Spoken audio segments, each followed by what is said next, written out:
Students आज हम step number 4 of Krebs cycle पढ़ेंगे। और लास्ट स्टेप नंबर 3 में हमारे साथ जो ऑब्टेंड हुआ था वो था अल्फा कीटो ग्लूटारिक एसिड, जो कि है ये ऑब्टेंड हुआ था। ये जो आपको अल्फा कीटो ग्लूटारिक एसिड नज़र आ रहा है, this was obtained in step number 3 of Krebs cycle. अब स्टेप नंबर 4 में क्या होता है? स्टेप नंबर 4 में इसी अल्फा कीटो ग्लूटारिक एसिड की कन्वर्जन होगी, सक्सिनाइल को ए में इसकी कन्वर्जन होगी। अच्छा, इसी स्टेप को इसको हम एक टाइटल ये भी दे सकते हैं कि the conversion of alpha keto glutaric acid to succinyl co A. एक टाइटल हम ये भी दे सकते हैं, लेकिन इसी रिएक्शन को मैं एक दूसरा टाइटल भी दे सकता हूँ। और वो किस तरह, अभी मैं यहाँ पर लिखता हूँ कि इसको हम दूसरा टाइटल क्या दे सकते हैं on the basis of mechanism, के इसके अंदर जो मैकेनिज़्म अकर होता है उसी बेस पर हम इसको एक दूसरा टाइटल भी दे सकते हैं। और वो किस तरह हम दे सकते हैं? टाइटल दूसरा हम oxidative decarboxylation of alpha keto glutaric acid. अब ये दूसरा टाइटल मैं इसको क्यों दे सकता हूँ इस तरह के oxidative decarboxylation of alpha keto glutaric acid, यानी इसको हम ये दूसरा टाइटल के इस बेस पर देख सकते हैं, क्योंकि ये जो स्टेप नंबर 4 है इसमें जो अल्फा कीटो ग्लूटारिक एसिड है, अल्फा कीटो ग्लूटारिक एसिड इसकी एक ये कि इसकी ऑक्सीडेशन भी होती है। ऑक्सीडेशन इसी के रिएक्शन के अंदर इसकी ऑक्सीडेशन होती है। Oxidation means removal of hydrogen, यानी हाइड्रोजन एटम रिमूव हो जाता है। और इसी रिएक्शन के अंदर हाइड्रोजन के रिमूवल के साथ साथ, यानी ऑक्सीडेशन के साथ साथ, अल्फा कीटो ग्लूटारिक एसिड जो कि इसकी डीकार्बोक्सिलेशन भी होती है। डीकार्बोक्सिलेशन का क्या मतलब है? जिस तरह स्टेप नंबर 3 में हुआ था कि इससे एक जो कार्बोक्सिलिक ग्रुप है इससे रिमूव हो जाएगा। तो पहले स्टेप में, स्टेप नंबर 3 में 6 कार्बन कंपाउंड जो कि है वो 5 कार्बन कंपाउंड में कन्वर्ट हुआ था, यानी अल्फा कीटो ग्लूटारेट में कन्वर्ट हुआ था। अब इसमें 5 कार्बन कंपाउंड, यानी जो ये अल्फा कीटो ग्लूटारेट है, दिस इज़ 5 कार्बन कंपाउंड। ये 5 कार्बन कंपाउंड से अगेन एक कार्बोक्सिलिक ग्रुप रिमूव हो जाएगा कार्बन डाइऑक्साइड की शक्ल में।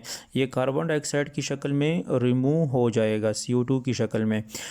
अगेन जब इससे एक कार्बन रिमूव हो जाता है अल्फा कीटो ग्लूटारिक एसिड से, चूँकि 5 कार्बन कंपाउंड था, alpha keto glutaric acid is now convert into succinyl co A, and this succinyl co A is a 4 carbon compound. और ये 4 कार्बन कंपाउंड है, succinyl co A is a 4 carbon compound. अब हम पढ़ेंगे कि किस तरह ये रिएक्शन जो कि है ये अकर होता है। पूरा रिएक्शन किस तरह अकर होता है, पूरा रिएक्शन यहाँ पर मैं लिखता हूँ कि नेट रिएक्शन हमारे साथ इसमें क्या होता है। आपको यहाँ पर रिएक्शन नज़र आ रहा है कि किस तरह इसमें रिएक्शन अकर होता है कि जो अल्फा कीटो ग्लूटारेट है इसके साथ को ए मिल जाता है और NAD का जो ऑक्सीडाइज्ड फॉर्म है ये मिल जाएगा। इससे प्रोडक्ट क्या हासिल होंगे? अल्फा कीटो ग्लूटारेट जो कि है इसकी ऑक्सीडेशन भी हो जाएगी, हाइड्रोजन भी इससे रिमूव हो जाएगा और कार्बोक्सिलिक ग्रुप भी इससे रिमूव हो जाएगा। एज अ रिजल्ट ये जो 5 कार्बन कंपाउंड है, चूँकि कार्बोक्सिलिक ग्रुप रिमूव हो जाएगा in the form of carbon dioxide, इसलिए ये 4 कार्बन कंपाउंड यहाँ पर आप देख सकते हो। 4 कार्बन कंपाउंड जो सक्सिनाइल को ए है इसमें कन्वर्ट हो जाएगा। और जो कार्बोक्सिलिक ग्रुप रिमूव होता तो कार्बन डाइऑक्साइड हासिल होगा। और इसकी जो ऑक्सीडेशन से इससे जो हाइड्रोजन रिमूव हुआ था इससे जो हाइड्रोजन रिमूव हुआ था ये hydrogen will pick up by NAD। As a result जो कि है NAD कन्वर्ट हो जाएगा, NADH2 में कन्वर्ट हो जाएगा। ये पूरा रिएक्शन जो कि इस तरह अकर होता है। अब मैं आपको थोड़ा सा स्ट्रक्चर दिखाता हूँ, लेकिन इसमें कौन सा एंजाइम यूज़ होता है। एंजाइम यहाँ पर जो यूज़ होता है एंजाइम वो कौन सा, alpha keto glutaric dehydrogenase complex enzyme यहाँ पर यूज़ होता है। Alpha keto glutaric dehydrogenase complex enzyme, this enzyme is similar to the pyruvate dehydrogenase जो कॉम्प्लेक्स एंजाइम था, PDH एंजाइम जो हमने लिंक्ड रिएक्शन में किया था, PDH एंजाइम। जो हमने लिंक्ड रिएक्शन में किया था बिल्कुल उसी तरह ये एक कॉम्प्लेक्स है। और ये स्टेप भी स्टेप नंबर 4 जो कि है, जो ये स्टेप हम पढ़ रहे हैं, ये बिल्कुल सिमिलर है to that of linked reaction, जिसमें इसिटाइल को ए जो कि है सॉरी पायरोइक एसिड जो कि है वो कन्वर्ट हो जाता है इसिटाइल को ए में, यानी 5 स्टेप्स थे उसमें। इसी तरह इसमें भी सीरीज़ ऑफ स्टेप्स है और इसमें भी यही जो कि है उसी लिंक्ड रिएक्शन की तरह इसमें भी कॉम्प्लेक्स यूज़ होता है। और इसमें भी को enzyme for example thiamine, pyrophosphate, lipoamide, FAD, NAD वगैरह, इसमें भी को ए तो इसी यहाँ पर मैंने लिखा है, ये सारे को एंजाइम इसी के अंदर इस्तेमाल यूज़ होते हैं। सो ये पूरा रिएक्शन जो कि है ये सिमिलर है to that of the link reaction जो हमने पढ़ा था, जिसमें पायरुवेट कन्वर्ट हो जाता है एसिटाइल को ए में। लेकिन वो सारे रिएक्शन हम नहीं कर सकते, फिर बहुत ज़्यादा कम्प्लेक्स बन जाए। इसको हम शॉर्टकट जो कि यहाँ पर मैं आपको थोड़ा सा शॉर्टकट इसका मैकेनिज्म जो कि यहाँ पर एक्सप्लेन करता हूँ। So alpha keto glutaric structure जो कि यहाँ पर हमने पिछले लेक्चर में जो कि हैं ये हमने sorry alpha keto glutaric, yes this is the alpha keto glutaric acid structure, ये हमने स्टेप नंबर 3 में हमारे साथ ये ऑब्टेंड हुआ था। अब इसी स्ट्रक्चर को मैं यहाँ पर लेता हूँ, थोड़ा सा एक नज़र इस स्ट्रक्चर की तरफ देखें। अब मैं इसको वहाँ पर लिखता हूँ क्योंकि अल्फा कीटो ग्लूटारिक एसिड जो कि है फर्दर इसके साथ यहाँ पर क्या अकर होता है। सो इस स्ट्रक्चर को मैं यहाँ पर लिखता हूँ अल्फा कीटो ग्लूटारिक एसिड के स्ट्रक्चर को। So alpha keto glutaric structure को जो कि मैंने यहाँ पर लिख दिया। सो इसी स्ट्रक्चर के आप देख सकते हो कि इसके साथ अब ये मैकेनिज्म किया होता है, इसके साथ कौन से चेंजेस आ जाते हैं। तो इसके साथ क्या चेंजेस आ जाते हैं कि यहाँ पर इसके साथ मिल जाता है, जिस तरह यहाँ पर मैंने लिखा है कि इसके साथ को ए मिल जाएगा। सो को ए का स्ट्रक्चर मैं यहाँ पर लिखता हूँ कि को ए का स्ट्रक्चर किस तरह होता है।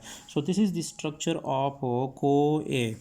किस तरह स्ट्रक्चर होता है को ए का, कि को ए एस एच को मैं यहाँ पर इस तरह लिखता हूँ को ए। यहाँ पर ये को ए का स्ट्रक्चर यहाँ पर मैं नहीं लिखता हूँ, इसको शॉर्टकट में लिखता हूँ एस एच। सो ये को ए का स्ट्रक्चर है, this is the structure of को ए।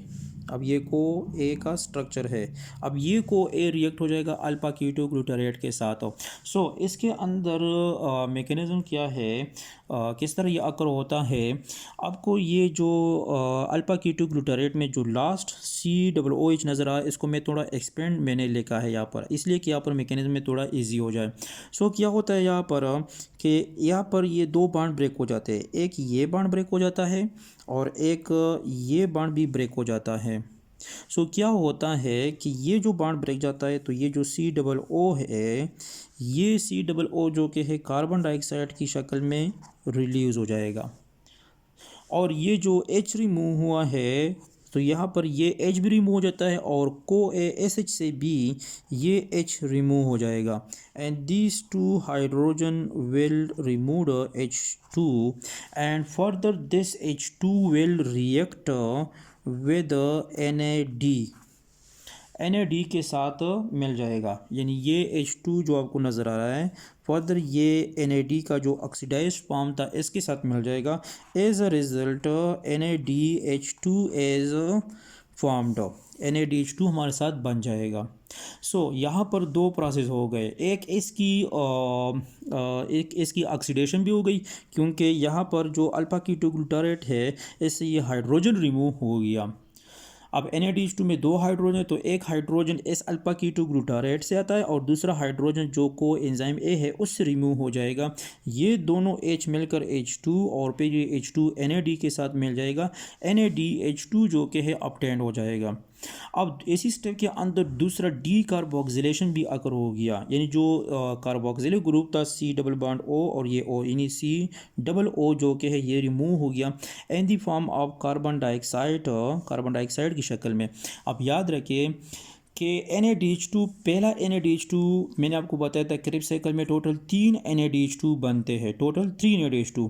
पहला NADH2 जो कि स्टेप नंबर 3 में बना था, और ये स्टेप नंबर 4 में दूसरा NADH2 है, यानी 3 NADH2 में 2 NADH2 अभी तक बन गए स्टेप नंबर 4 तक। पहला NADH2 जो कि है स्टेप नंबर 3 में, और दूसरा NADH2 जो कि स्टेप नंबर 4 में बन गया। अब तीसरा NADH2 आगे किसी स्टेप में आएगा, वहाँ पर आप देखेंगे। सो ये स्टेप दूसरा स्टेप है जिसमें दूसरा NADH2 क्रेब्स साइकिल का दूसरा NADH2 प्रोड्यूस होता है और एक NADH2 बाकी रहता है।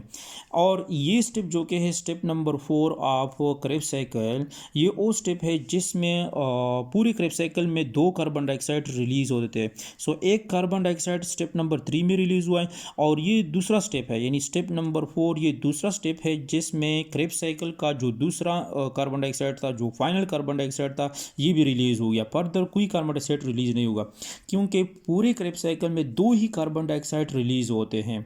एक कार्बन डाइऑक्साइड जो कि स्टेप नंबर 3 में, और दूसरा कार्बन डाइऑक्साइड ये स्टेप नंबर 4 में रिलीज हो गया। ये वो स्टेप है जिसके अंदर लास्ट कार्बन डाइऑक्साइड जो कि ये भी रिमूव हो जाएगा, और क्रेब्स साइकिल में जो 3 NADH2 ऑब्टेंड होते हैं, इसका दूसरा NADH2 स्टेप नंबर 4 में जो कि है पैदा होता है। यहाँ पर ये इस स्ट्रक्चर के अंदर जब ये चेंजेस आ जाते हैं, जब इससे ये COO भी रिमूव होता है और H भी रिमूव होता है, ये H कोएंजाइम का जो H है इसके साथ मिल जाएगा, और ये NAD के ऑक्सीडाइज फॉर्म के साथ NADH2 ऑब्टेन होगा। अभी जो अल्फा कीटो ग्लूटारिक एसिड का जो स्ट्रक्चर है, ये किस तरह बन जाएगा। इस स्ट्रक्चर में कौन सी कन्वर्जन आ जाएगी, ये यहाँ पर मैं करता हूँ। जो alpha keto glutaric dehydrogenase complex enzyme के थ्रू, अब ये पूरा एक सीरीज़ है, ये पूरा एक सीरीज़ ऑफ स्टेप्स है जो बिल्कुल सिमिलर है लिंक्ड रिएक्शन का जो स्टेप्स थे 5 स्टेप्स, उसी की तरह बिल्कुल सेम है, लेकिन ये मैंने शॉर्टकट यहाँ पर एक्सप्लेन किया। अब ये स्ट्रक्चर जो कि है ये किस तरह बन जाएगा। नाउ द स्ट्रक्चर बिकम्स, ये COOH अपनी जगह पर आ जाएगा, दोनों CH2 अपनी जगह पर आ जाएंगे, CH2 CH2। अब यहाँ पर C डबल बॉन्ड O, और यही C डबल बॉन्ड O के साथ ये बॉन्ड तो ख़त्म हुए, ये सारे इसके साथ ख़त्म हुए COOH। अब ये जो S का, ये कोएंजाइम का जो S ग्रुप है, S है सल्फर है, इसका एक बॉन्ड खाली रह गया है हाइड्रोजन के साथ। ये S जो कि है, this S will make bonds with this carbon, इस कार्बन के साथ बॉन्ड बनाएगा। यहाँ पर जो कि है, यहाँ पर इसके साथ C double bond O carbon S S को ए यहाँ पर मिल जाएगा। यहाँ पर आप देख सकते हो कि कार्बन डबल बॉन्ड O से ये सारा ग्रुप चला गया था, C double bond O OH ये चला गया था। अब इस C डबल बॉन्ड O के साथ ये मिल गया, को ए S मिल गया, यानी आपको यहाँ पर देख रहे हो S को A इसके साथ मिल गया। Now this is the structure of succinyl को A, और साथ में कार्बन डाइऑक्साइड भी रिलीज़ हुआ और NADH2 भी प्रोड्यूस हो गया, कार्बन डाइऑक्साइड भी रिलीज़ हुआ, NADH2 भी प्रोड्यूस हुआ। ओवरऑल रिएक्शन किस तरह है कि कीटो ग्लूटारेट के साथ, अल्फा कीटो ग्लूटारेट के साथ को एंजाइम A मिल जाता है, NAD मिल जाता है, और ये फाइनली प्रोडक्ट में सक्सिनाइल को A कार्बन डाइऑक्साइड और NADH2 में कन्वर्ट हो जाएगा। This is the step number 4 of Krebs cycle. Krebs cycle का ये स्टेप नंबर 4 है। इंशाल्लाह नेक्स्ट वीडियो में हम स्टेप नंबर 5 पढ़ेंगे।